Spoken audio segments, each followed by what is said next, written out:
concerned that Japan and possibly Germany would gain a military advantage in biowarfare research. On the third day after exposure, the casualties begin. Dead sheep can be seen further down the line. It is, of course, necessary to confirm that they've died of anthrax. In 1942, on Greenyard Island off the coast of Scotland, the British conducted their first scientifically controlled biowarfare field trials. Scientists exploded anthrax bombs near immobilized sheep to determine if the spores would survive an explosion and retain the ability to infect anyone nearby. Test results showed that anthrax could in fact be effectively dispersed by explosive devices and could also remain viable in the soil for decades. This brought home the realization that if an anthrax bomb were dropped on a city like London, the results could have been catastrophic. Greenyard Island was declared off-limits until it was decontaminated in the 1980s. It's now safe for both humans and animals. Like our allies, the United States responded to the perceived threats from Germany and Japan. In 1943, we began an offensive biological program with a modest research and development facility at Camp Detrick, which is now Fort Detrick, Maryland. By the end of the program, we had weaponized a total of 7 incapacitating or lethal human agents, including anthrax. In 1969, Richard Nixon renounced the use of biological weapons for the United States. Now here is Dr. Joanne Kahn-O from the U.S. Centers for Disease Control, providing several half-truths and even complete lies. The most amazing thing of all is she doesn't even know she is dispensing deception as a propagandist. How is this possible? It's the same for most of the doctors and health officials you are about to meet. First of all, this doctor was selected to perform as a pleasant-looking, obviously intelligent, expertly trained, trustworthy physician, getting paid to read a script. You can assume that while she thinks she is serving the best interests of our nation, all she really knows is what was given to her to read from a script on the left side of her camera.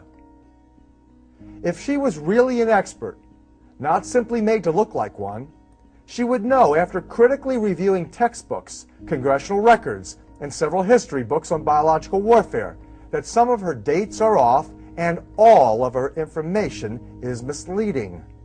Before I evidence these facts, allow me to provide some commentary on how it is possible that Dr. Kahn-O's participation in this C2W PSYOPs could be affected without her even knowing it. Many of you have seen or heard about the movie The Manchurian Candidate. This is rich people, Manchurian Global, funding bad science. Raymond Shaw is probably the kindest, bravest human being I've ever known. Hypnotized government assassins who, like Dr. Kahn-O here, had no idea they were being used to kill. They are mind-controlled and behaviorally engineered to serve unwittingly military agendas and CIA programs. Medical education relies on many of the same training methods. Medical schools conduct a virtual hazing process they call professional training. After prolonged, intense studies and life and health jeopardizing clinical exposures, medical residents are deprived of sleep, sometimes for days. This form of high-stress, trauma-based education is completely consistent with standardized techniques used in mind control and cult indoctrination programs.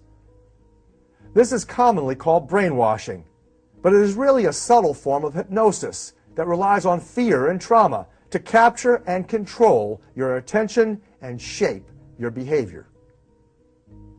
The end result is you get a heavily trained, egocentric professional that earnestly believes they are operating for the public's greatest good and arrogantly defends their actions based on the limited and limiting science that they have learned. Many people are offended by this egoist attitude in medicine, but few realize it is rooted in the same German psychiatry that proclaimed at the gates of Auschwitz that work makes you free. Unlike most cult followers, however, who know who their leaders are, Dr. Kahn-O here has no idea she is mostly serving the Rockefeller family. She probably never learned that the Nazi Party-partnered Rockefellers monopolized American medicine and public health by the early 1930s.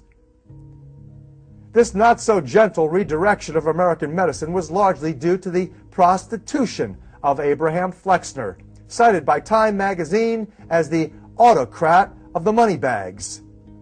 In 1940, Flexner operated for the Carnegie and Rockefeller Foundation's fortunes to extend their medical monopoly. Naturally, these changes in healthcare were said by these profiteers to be in the best interest of public health.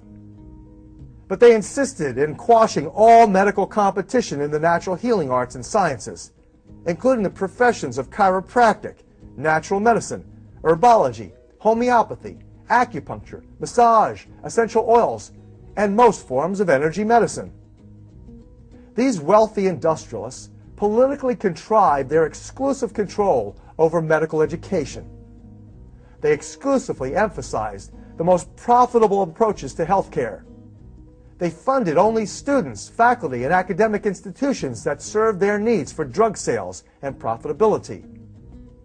This is how the pharmaceutical industry assumed its awesome control over healthcare and our lives.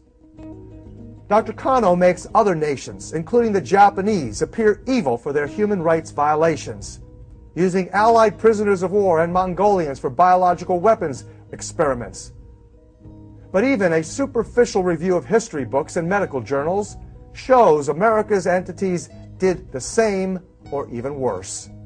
Funding for the health century has been provided by these partners in discovery, who have joined together to mark the centennial of the National Institutes of Health and America's unique partnership of government, academia, and industry for the advancement of biomedical research. Are these Anglo-American corporations any less criminal than the Japanese military organizations Dr. Kano recalls? And her date is off. It was 1941, according to this text of the United States Congressional Record, that America's biological weapons program began under the direction of George W. Merck, president of the German drug giant, the Merck Pharmaceutical Company. Though many people recall the Tuskegee syphilis study conducted by the United States Public Health Service, infecting 400 black men with the deadly syphilis bacteria, few people ever heard about the Rockefeller Institute's Puerto Rican cancer experiment of 1932 that killed at least 13 innocent people by injecting them with cancer viruses. The Tuskegee experiment victims remained untreated as part of their study until 1972, after which many more died of diseases associated with their infections. Yet, even these damaging experiments paled by comparison to the deaths and disease caused by Merck Pharmaceutical Company's recent release of Vioxx. This harmed millions of people worldwide prior to the company pulling it from the market. So America was by no means lagging behind the Nazis, the Japanese, or even the Russians in administering atrocities, as Dr. Kano leads you to believe. Suspiciously, you can't even read the secret document the government presents here to support its claims, but you can read the ones I'm about to present. Dr. Kano contends that the Dietrich operation was, quote, a modest research and development facility, end quote. In fact, Dietrich's own history recalls it being a large, sophisticated biological warfare testing center. The facility employed some 300 scientists, including 240 microbiologists, 40 of whom had PhDs, 250 specialists in other disciplines ranging from plant pathology to mathematical statistics, and between 700 and 1,000 supporting staff. The operations occupied some 1,230 acres of federally owned land, upon which 450 structures were maintained. It produced annually some 900,000 mice, 50,000 guinea pigs, 2,500 rabbits, and 4,000 monkeys. There was also a large corral area for holding larger animals such as horses, cattle, and sheep.